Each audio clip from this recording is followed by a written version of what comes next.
Bismillahirrahmanirrahim. Assalamualaikum warahmatullahi wabarakatuh.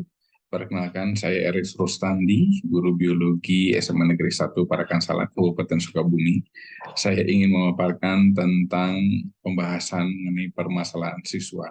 Dalam hal ini adalah permasalahan siswa di dalam pembelajaran proyek.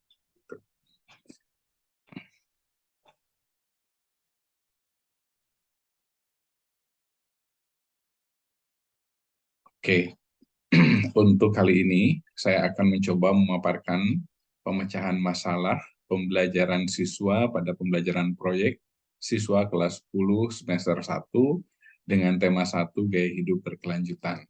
Gitu ya. Dalam tema gaya hidup berkelanjutan ini, saya sebagai koordinator proyek dan sekaligus guru mata pelajaran biologi itu mengambil tema gaya hidup berkelanjutan dan topiknya tentunya adalah BESTI gitu ya. Apa itu BESTI?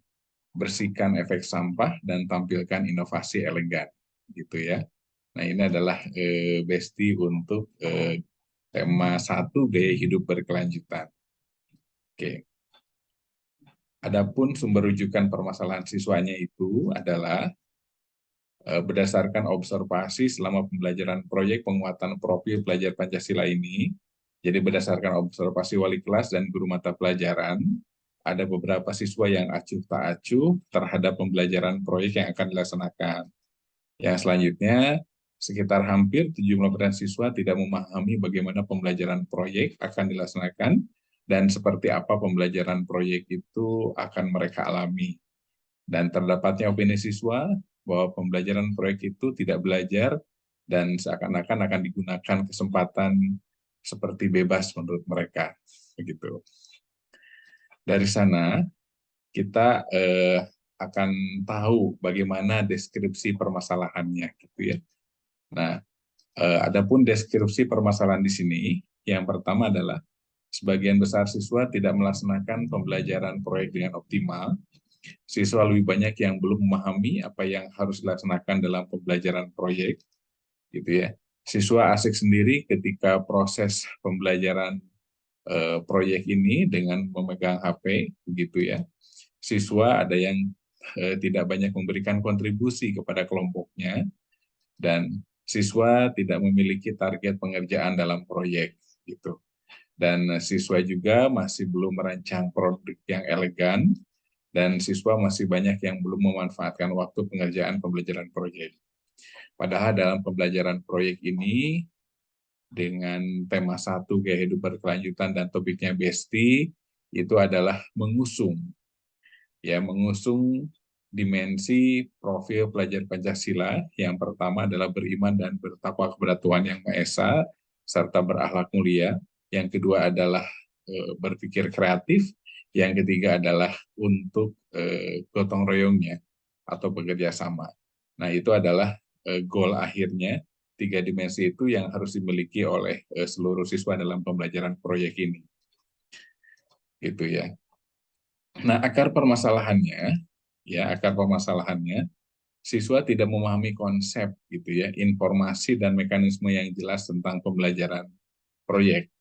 Ternyata setelah ditelusuri seperti itu dan ada akar permasalahan yang lain dalam proses kegiatan pembelajaran proyek ini adalah siswa tidak mengikuti dan mengimplementasikan arahan secara optimal dari pembimbing masing-masing. Gitu ya, itu adalah akar permasalahannya. Adapun alternatif solusi dari kegiatan pembelajaran proyek ini adalah membuat planning yang sistematis dari panitia proyek. Yang pertama ada pengenalan umum, yang kedua pelatihan fasilitator, yang ketiga ada pelatihan pembimbing juga, dan ada konseptualisasi, dan ada aksi, serta ada monitoring dan evaluasi untuk panen karya juga. Itu dari panitia. Nah, untuk monitoring dan evaluasi dari pembimbing dan koordinator proyek, ini secara simultan dan secara konsisten pengecekan rancangan produk yang elegan. Jadi apabila ada produk yang kurang bagus atau kurang elegan, kami bilang itu adalah mereka diupayakan untuk merevisi dan menyiapkan produk yang lebih bagus. Yang kedua adalah pembimbingan yang intensif dalam aksi, Yang ketiga adalah mengecek produk dan mengevaluasi sebagai bahan panen karya. Itu alternatif solusi. Dan hal yang lain yang berhubungan dengan alternatif solusi yang lebih teknis itu adalah kerjasama mengontrol siswa dengan wali kelas, memberikan alternatif solusi dalam membuat produk selama pengerjaan, memberikan keleluasaan tempat melaksanakan pembelajaran proyek oleh siswa, jadi siswa diberi kebebasan, memberikan kesempatan kepada siswa dalam mengubah produk sampai menjadi produk yang elegan, dan memfasilitasi serta menyediakan alat dan bahan yang diperlukan oleh siswa dalam proyek. Yang dalam hal ini adalah dari panitia, dari sekolah yang menggunakan anggaran-anggaran yang sesuai untuk Asnaf, BOS, dan BOPD. Nah, hasil pemecahan masalah untuk pembelajaran siswa ini, terutama dalam pembelajaran proyek, ya, dalam pembelajaran proyek, di sini yang pertama adalah masalah pembelajaran siswa tadi dicoba dengan mencari beberapa solusi. Dengan mencari beberapa solusi yaitu pengenalan proyek secara klasikal. Jadi kami melakukan pengenalan proyek secara klasikal, dan pengenalan proyek secara klasikal ini adalah atau bertujuan adalah agar pemahaman pelaksanaan pembelajaran proyek itu adalah sama. Yang kedua adalah pendampingan oleh pembimbing dalam konseptualisasi dan pembuatan rancangan produk. Jadi di sini pembimbing dengan arahan panitia dan fasilitator itu adalah mendampingi dan membimbing bagaimana pentingnya membuat produk dan bagaimana merancang produk yang optimal. Adapun jenis proyek yang diusung dalam pelajaran proyek ini adalah yang pertama adalah untuk pembuatan ekobrik, yang kedua adalah pembuatan produk daur ulang kertas, yang ketiga adalah pembuatan mol dan kompos, yang keempat adalah pembuatan busana daur ulang, yang kelima adalah prosedural text, yang keenam di sini adalah publikasi di YouTube. Gitu. Jadi itu benar-benar didampingi oleh pembimbing, dan pembimbing secara intensif memantau seluruh pekerjaan siswa. Dan pengumpulan rancangan produk yang elegan, yang seperti 6 poin produk tadi yang saya informasikan. Yang selanjutnya adalah merevisi rancangan produk sebelum aksi. Jadi harus jelas ya produk yang akan dibuatnya sebelum aksi itu. Dan di sini ada pelatihan teknis untuk masing-masing jenis proyek. Nah, pelatihan teknis untuk masing-masing jenis proyek ini dilakukan kepada pembimbing atau pendamping dan kepada siswa. Jadi match ya, jadi matching nanti antara pengalaman yang dialami oleh pembimbing dan aksi yang dilakukan oleh siswa dalam melaksanakan pembelajaran proyek. Dan pendampingan oleh pembimbing dalam membuat produk untuk masing-masing jenis proyek. Jadi pembimbing mendampingi. Jadi itu adalah pemecahan masalah. Jadi pembimbing itu harus terus mendampingi ya, karena kalau tidak didampingi nanti siswa pekerjaannya tidak terkontrol, akan loss, dan dia tidak bisa memanage dengan optimal. Beda kalau dia didampingi oleh pembimbing yang notabene pembimbing tahu step-step atau target-target sampai dilaksanakan panen karya begitu. Oke, hasil pemecahan masalah pendampingan proyek siswa yang lain di sini adalah kami di sini bersepakat karena berdasarkan evaluasi dan briefing setiap minggunya, dibuat variasi kelas pembelajaran proyek yang diawali dengan pengerjaan di kelas masing-masing dulu sebagai langkah persiapan awal, lalu minggu berikutnya dibuat moving class sesuai dengan jenis proyek yang bertujuan untuk pemicu kompetisi antar kelas dan mempercepat progres pembuatan produk, serta memudahkan pengontrolan oleh fasilitator ahli, baik secara konsultatif atau dalam memfasilitasi alat dan bahan yang diperlukan. Ya, lalu minggu terakhir kembali ke kelas masing-masing sebagai finishing produk dan persiapan panen karya bersama pembimbing masing-masing.